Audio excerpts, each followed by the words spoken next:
The Hecks are that family that's always broke. Every single episode, somebody's complaining, something needs fixing, there's no money to pay for it, and the roof is leaking right onto the TV. We all know this by heart. "We have no money" is basically the family motto over there on Birchwood Avenue. And for years, that's exactly how I saw them too. Poor family, working class, Indiana, bad economy. What do you expect? But then I thought, what if the Hecks aren't actually poor? Sounds nuts. They literally wash dishes with a garden hose in the backyard because the sink collapsed down into the cabinet. How are these people not poor? But if you look closer, things add up, just not in the direction we're used to looking. Mike works as a manager at the quarry in Orson. Not a guy hauling rocks, a manager running B Team. And he hasn't been there 2 years. In season 9, in the episode about his promotion, they say it straight out. 25 years at the same place. 25. A guy with that kind of seniority in a management job is not making minimum wage. Frankie sells cars. At first, she's the worst salesperson at the dealership, just scraping by on her base pay. But then she retrains and becomes a dental assistant. That's a stable second income coming into the house. And if you add up what the show actually shows us Mike's job, his years there, Frankie's work, you get a family that money-wise comfortably reaches solid middle class. Not rich, sure, but nowhere near the kind of poverty they paint for themselves every night at the table with the Burger Barn bags. Hey, Axel Gang, glad you're back here. Enjoy the watch. There's a moment fans love to bring up. The episode where Sue accidentally sees her dad's pay stub. That paycheck. And she's shocked. She genuinely gets upset over how little he earns for all his hard work. So upset that she cancels her first trip as the school mascot, just so she won't pile extra costs onto the family. And out of that moment, a whole theory was born. Maybe you've heard it, the secret millionaire theory. The idea is that Mike actually earns decent money, he's just hiding it. He's got a separate secret account, a stash, and he keeps the whole thing a secret from Frankie because Frankie would blow any amount of money on cable and kitchen gadgets faster than he could blink. And you know what? The theory is tempting. People even back it up with evidence. Mike is secretive by nature. For years, he secretly fed a cat at the quarry and never told anyone. He keeps an old ticket from a Reservoir Dog screening. He quietly hoarded batteries. His dad, Big Mike, was a real pack rat. You put all that together and you think, yeah, so he's quietly stacking money the same way. Basically, it nicely explains his constant stoic calm while Frankie is having a financial meltdown. He's calm because he's got a cushion nobody knows about. Makes sense, right? I'm not claiming to have the final answer, but the picture comes together completely differently. Because the show doesn't back this theory up. Think about what Mike does when real trouble shows up. Sue misses the deadline on her financial aid paperwork for college. A huge tuition bill appears that has to be paid right now. And this is the perfect moment for a secret millionaire to pull the envelope out of its hiding spot. Perfect. But Mike doesn't pull out any envelope. Instead, he sells his share of the business.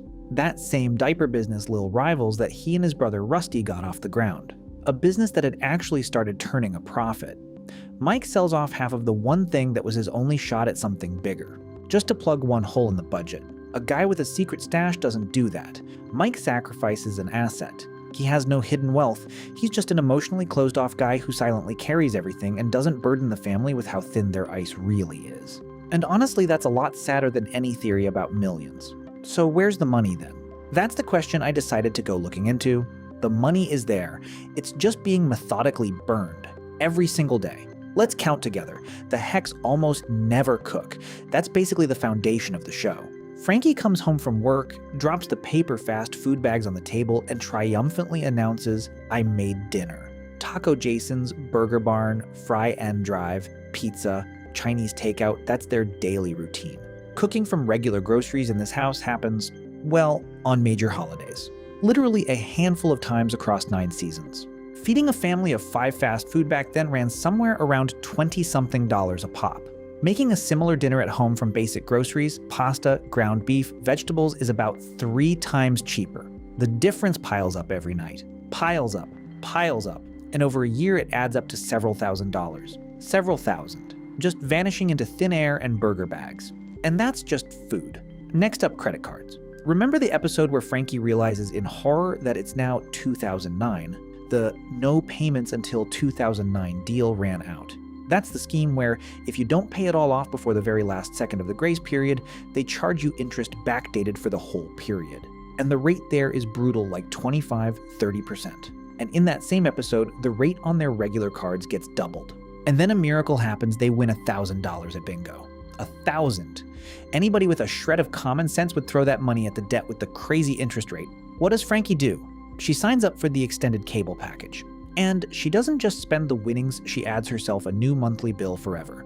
That's not even a neutral move. That's a move that loses on every single front at once. And there are dozens of leaks like that. Brick's library fine that grew to $189. The face cream Frankie bought without her glasses, thinking it cost $20 when it actually cost $200.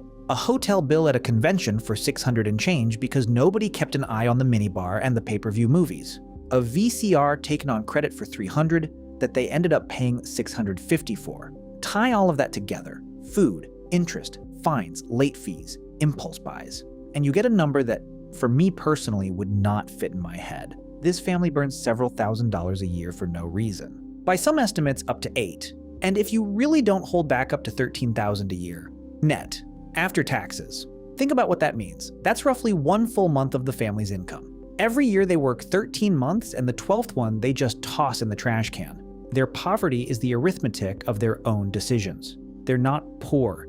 They are incredibly inefficient with the money they do have. And here a fair question comes up. Okay, fine. But what about the big disasters? The business sale itself that's a real loss, not a $5 burger. And this is maybe the most painful part of the whole story. Remember I said Mike sold his share of Lil Rivals to pay for Sue's college? Let's look at what actually happened there, because it's not the touching sacrifice they sell it to us as. It's a financial tragedy. The diaper business was on the rise. It went into the black, started making money. It had a future. It was basically the one real shot this family had across 9 seasons to break out of the rat race, an asset that could have fed them for years. And the hole it was plugging shouldn't have existed in the first place. Sue just forgot to update her financial aid paperwork on time. That's it. Because of one form not turned in on time, the family loses grants they had every right to. And now they have to pay the full cost of a year of tuition out of pocket. And look at the choice Mike actually had. A parent education loan at a normal rate. A gap year for Sue so she could earn some money herself. Heck, even a regular personal loan. Tons of options to plug a temporary hole without killing the future. Mike chooses to sell the business. He takes an asset that generates income and trades it for a one-time payoff of a debt that only came up because of a missed deadline. Put simply, he burned down the house that could have fed them just to get warm one time. The show presents this as a noble dad move.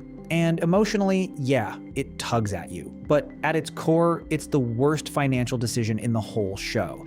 And what makes it especially bitter is that the root of it isn't poverty. The root is that somebody didn't open an envelope on time. And that, by the way, is a whole big topic of its own envelopes. Because Frankie has a method for handling the family budget. And that method is a shoebox. I'm serious. She just dumps unopened bills, fines, notices into a cardboard shoebox without opening them, hoping to deal with it sometime later. Some of the mail just lies around on the kitchen table, pinned down by dirty mugs. And here's the key point, the one the whole picture falls apart without. Every unopened envelope is not a problem for later.